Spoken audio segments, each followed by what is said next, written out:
My name is Peter Osborough.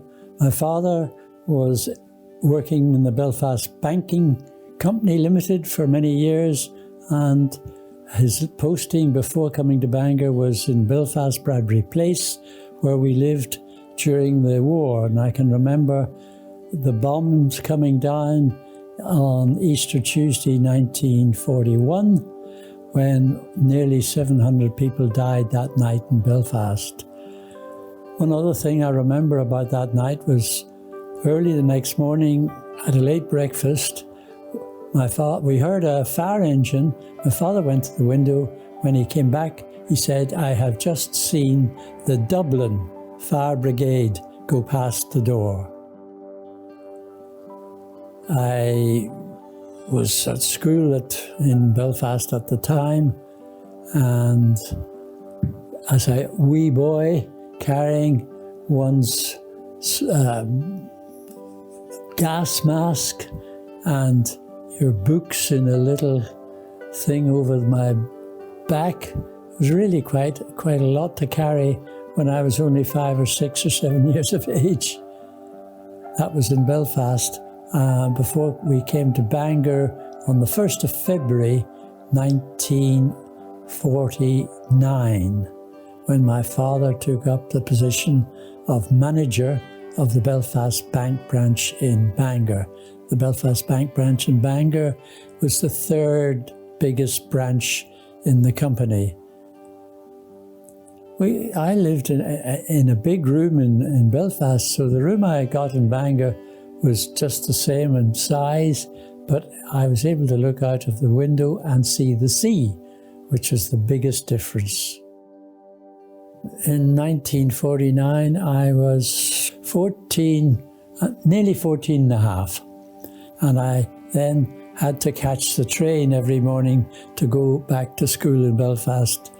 And I remember I was out of the house at a minute or two to 8 o'clock to catch the 8:10 train to Belfast. So I had to rush up Main Street to get to the train in time.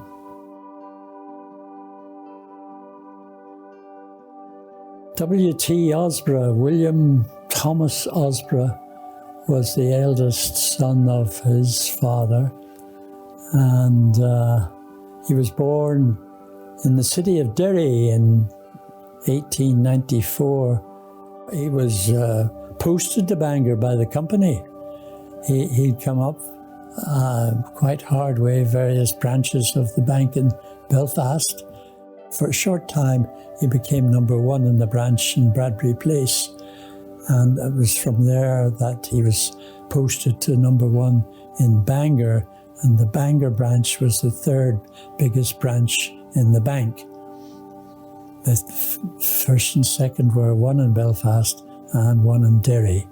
And then Bangor was number 3 in the Belfast Banking Company Limited branches.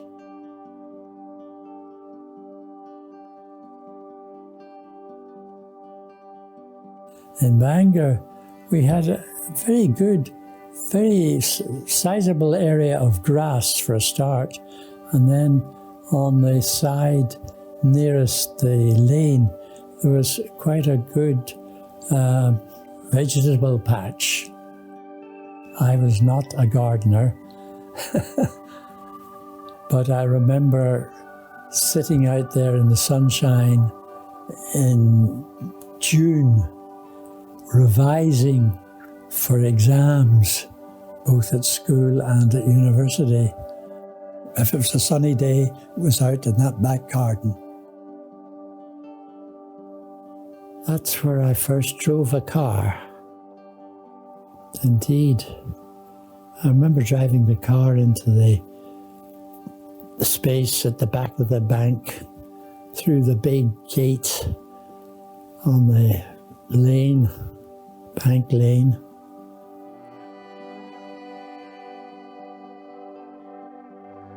Joan Ashley Spiller was her name before she was married.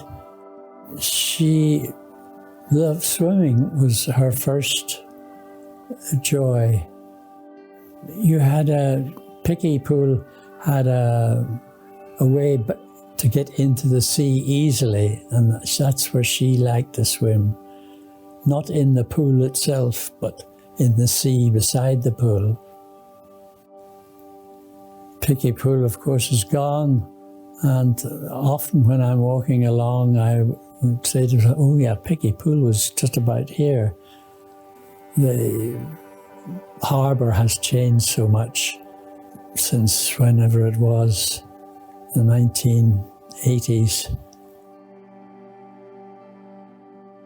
It is a very good marina, I think, and is well appreciated by all the yachtsmen who visit from other parts of the country or from Europe, and sometimes from America. I remember going to Mancarelli's quite often. There were three Mancarelli brothers, and they ran the shop in Bridge Street. You could go in, have coffee, you could have soft drinks, you could have light things to eat in Andy Mancarelli's The Boulevard. It's not Mancarelli's anymore, of course, but it's still a very favoured place for people. It's packed on a sunny day.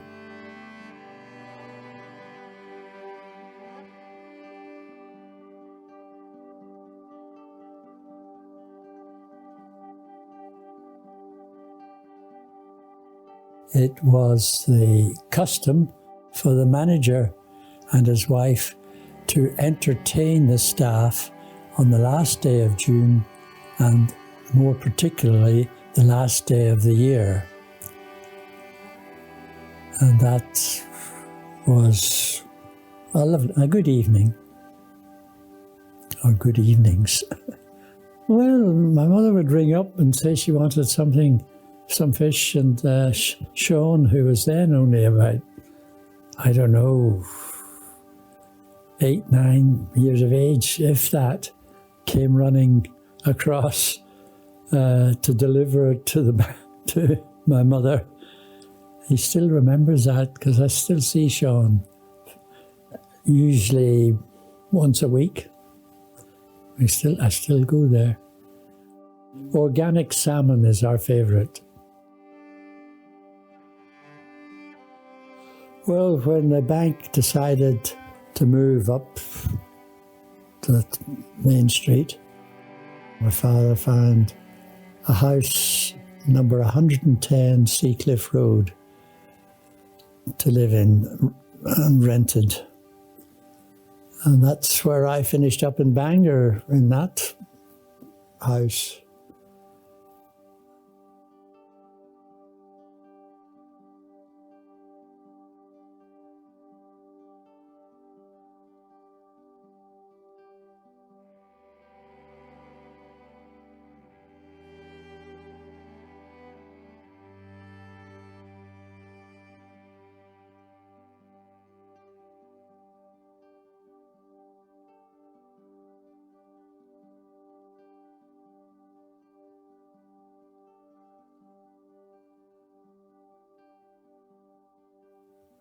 I'm keen to always feel at home there, and often if there's something going on, like an invite to go there. It was many happy memories, certainly.